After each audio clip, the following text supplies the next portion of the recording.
thank you so much, Gitcom, for this invitation. Yael, Guillermo, Jesus, thank you very much.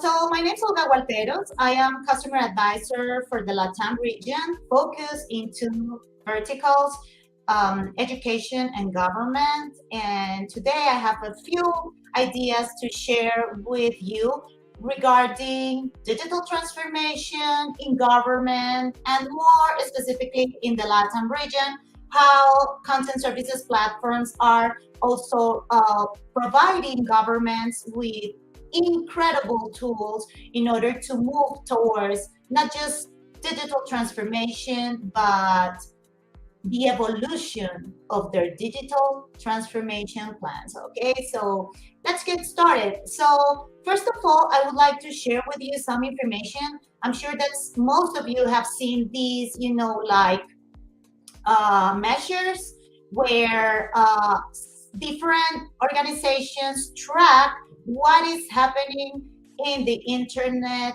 every single minute of the day. And this was quite interesting for me because if we compare what was going on in the internet in terms not just of social media, but like purchases and how citizens want to interact with different organizations and their governments, what we see is that everything has grown exponentially. Okay, so if we compare the data from December 2021 to the data from December 2022, that is what you see right now, this grew in a 30%. Amazing, right? And this is not just happening because we are in a digital era, but because new generations of digital natives, like the centennials and the millennials, are now also, like making us, the older ones, to be more prone and to need digital, use. So let's see some interesting things that are going on and that are making this possible. So in this January 2023 analysis from Global Overview Report, we see that in terms of internet adoption and internet infrastructure, governments in the world have invested so much, and more citizens today have access to the internet regardless of where they live. In many cases, for example, if we see that global average of 64.4, but if we kind of do a scope and check on the data for Latin America, we can see that the access ranges have improved. And even though the range is very, very wide, our LATAM average is 69%, which is interesting, being 41.4% Haiti, and Chile having a 92% of internet coverage for their population. And we can see the data from many other countries, Dominican Republic, Puerto Rico, Brazil, Ecuador, Mexico, Colombia, just to mention a few. And why am I talking about this as an intro to this very interesting topic? Because given the actual internet adoption and access that citizens have, there's also an increased expectation from citizens that they would have more access to services and information from their governments in an ubiquitous fashion, from any device that they have in their hand. So this is possible because governments in Latin America and around the world have continued to invest in their digital transformation and in e-government, like development. So this is the latest FD score. This is done by the United Nations every 2 years, and this is measuring how e-government is evolving and is happening in each and every country of the 193 countries that are part of the United Nations.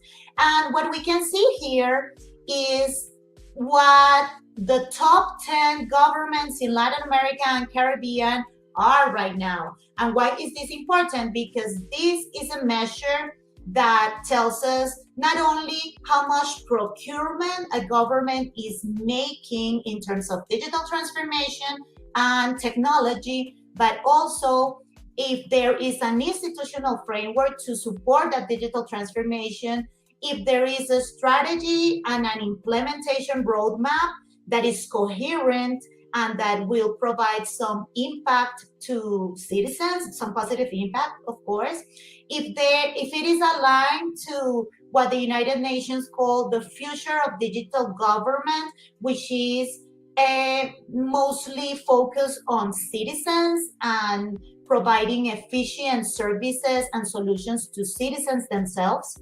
If there are legal frameworks that are, supporting all these measures and strategies, and if there are measures to leave no one behind in order to connect with the SDG regarding digital access for all.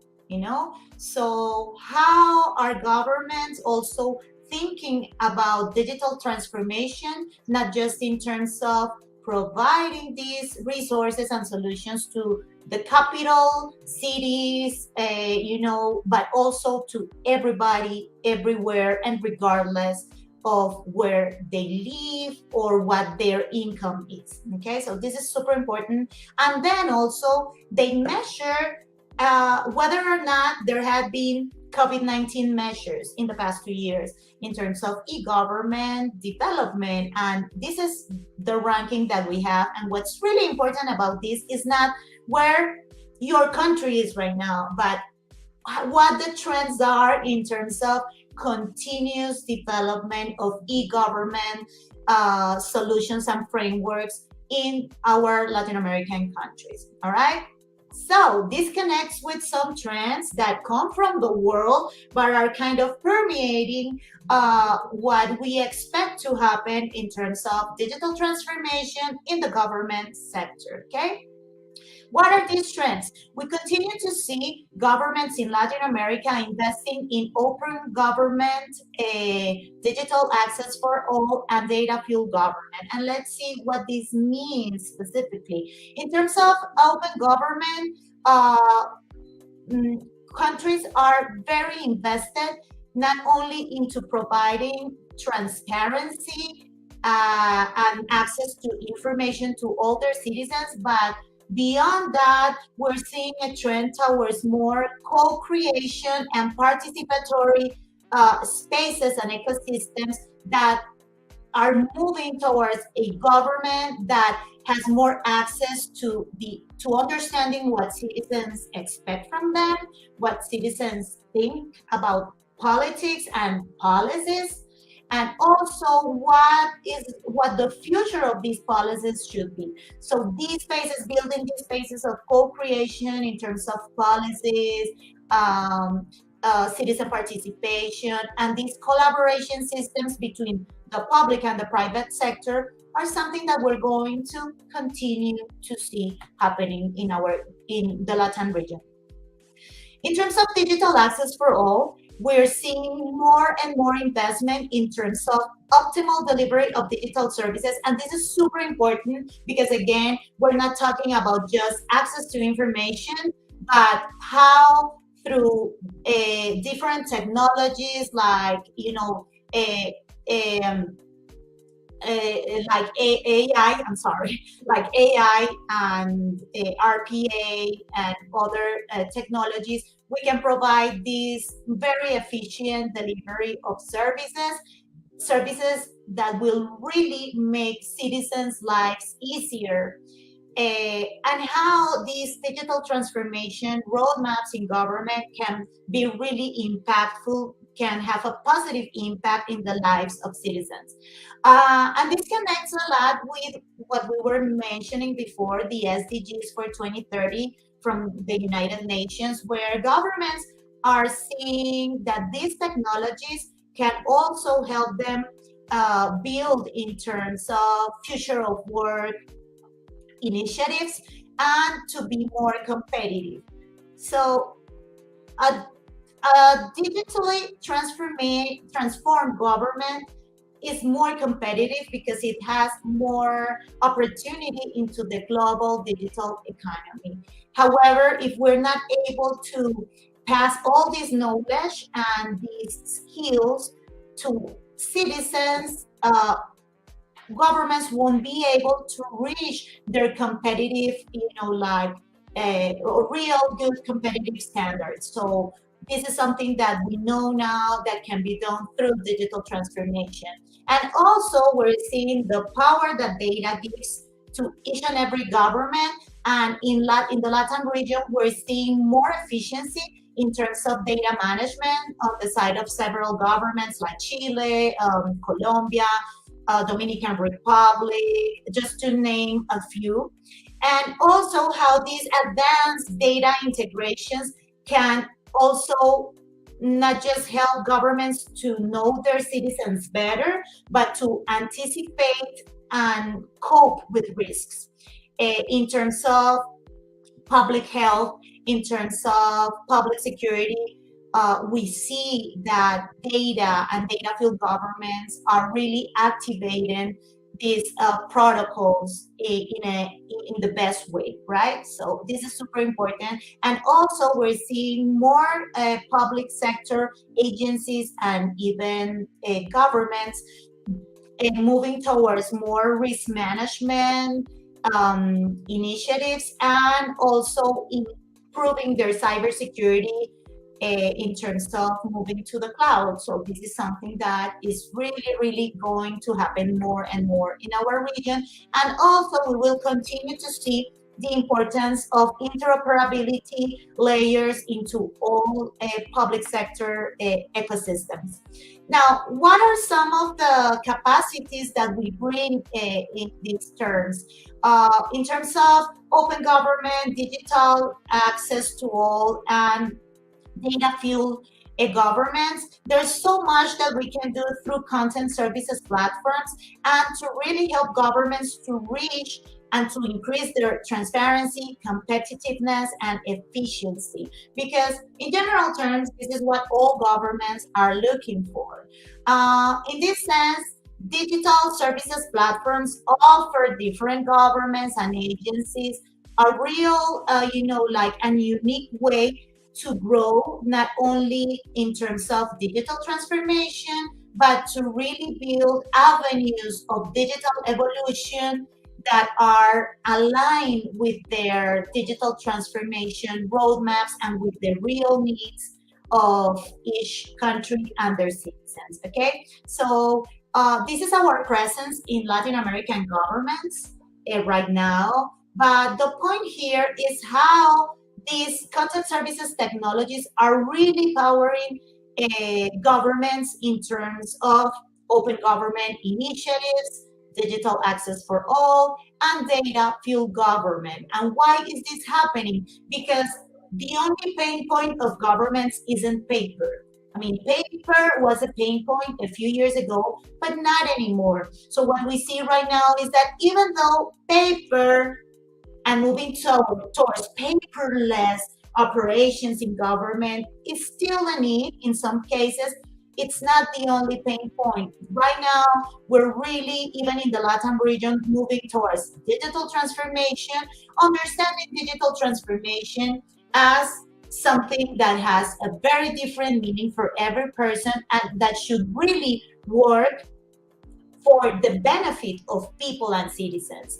So, for example, if you are a public sector official, digital transformation for you may mean that some of the more operational instances of your work are now automated, and that, let's say, you can focus and more to bring more value on bringing more value to the job that you do on a daily basis.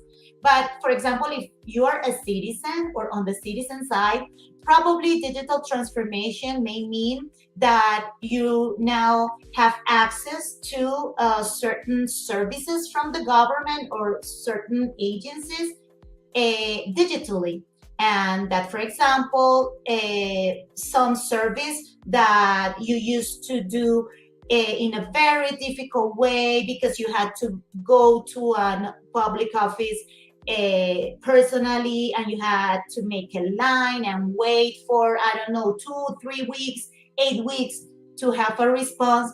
You can now do from anywhere, from your device, and in some cases you can even have the completion and the completion of the service itself, uh, even in terms of 1 or 2 days. So this is really transforming the power of the government to serve their people and their citizens better. So we're now understanding that data is really fueling digital transformation, but only if you make the right decisions. So something very important to understand when we talk about this back office, what happens behind each process that is automated or that is using different technologies. For example, when we have hyper automation of processes, that is already happening in the public sector, what we see is something very simple. And this is the basis of the solution framework that we have and discuss with each government that we work with at Highland. So there's a start, there's something initiating the process. Probably this is a citizen that is requesting access to some public benefit. We're going to collect some info from this person. Probably we do have some of the info through through the digital folder of the citizen. We have some access to info, but probably we need to collect some more. And here, oftentimes, we still have different types of structure and non-structured information that is coming into the inbox. And then there's a need to evaluate this information and whether or not this person has access to this benefit. And then there might be an interaction with the citizen again, and then we complete the uh, the the service, right? Now, what is happening then? We are combining different capabilities into the same platforms right now in order to really fuel governments with their data, because data is there. So from the most basic, which is digitalization of this information, to more complex technologies that will increase the or will serve the anytime, anywhere demands of citizens with increased cybersecurity and data analytics and risk management and data protection. We are providing governments of what they need in order to be, like we mentioned before, not only efficient digitally, but also to be more transparent in terms of the data that they manage, to be more competitive, right? And also to be really, really providing access for all their services to their constituents, their citizens. So what are these governments looking for? Higher, increased data management with cybersecurity, equal access to services for all again, and more governance and transparency of data. And in general terms, this happened to through three different types of cases that will always require a process analytics. We need to understand each and every process and microprocess that can support whatever we need to do in terms of services to citizens. And this needs to serve not only the government, but this will involve the people that we need there in order to provide the service, the assets and facilities, and the investigations and inspections. Oftentimes this has a lot of case management, right? So how are we able to connect and to serve all these three different types of cases, and let's say different types of needs that the government has? In general terms, is by using data into the same platform through different types of capacities and technologies, so that each office with and each process in that public office or public entity can be not only automated, because I mean, automation is happening and has happened for a long time, but can really, really serve the people, the constituents, and also the public officials. We're talking about content services as a solution not only to hyper automate and transform governments digitally, but also as a solution that is easy to use, is low code, is oftentimes open source, but it's really serving the digital evolution of organizations and the scalability and adaptability of these digital ecosystems, as it is not only providing these capacities of digital transformation, but it's also connecting all the different technologies and silos that digital governments have in their digital ecosystems, right? Just to finish here, I want to share with you some of the numbers that we have at Highland. We participated and we were leaders for more than 13 years in the Gartner's Magic Quadrant, as well as in other important measures. We have more than 1,000 native integrations to these systems that different governments already use.